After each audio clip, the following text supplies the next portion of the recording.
बस दिन करुणा बहुत नींद लागलिया।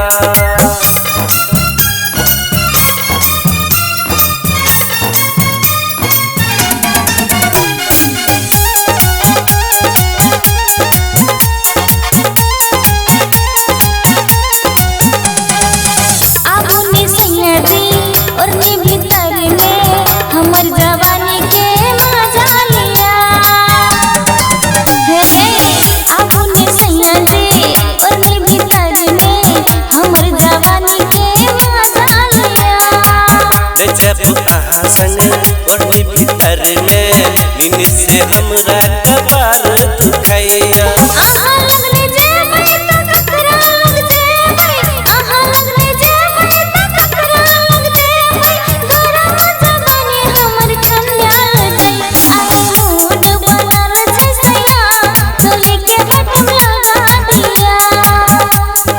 के बात झूठ लगैया अपने से बटन लगा लिया।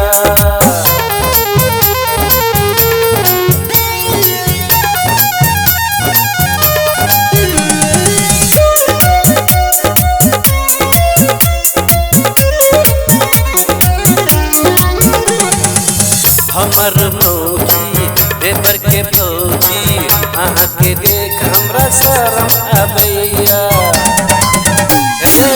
हमर मौजी देवर के भौजी अहाँ के देख हमरा शरम आबैया।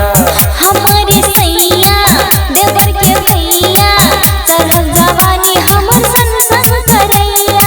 दुख नहीं मान सैया सासु पहाड़ बीतल जे रात सैया बाजते भोर बीतल जे रात सैया बाजते भोर। आई मूड बनल छे सैया चोली के बटन खोल दिया।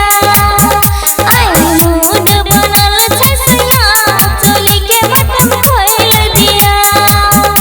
आई मूड बिगड़ गेल हमरा चोली के बटन खोल दै छी।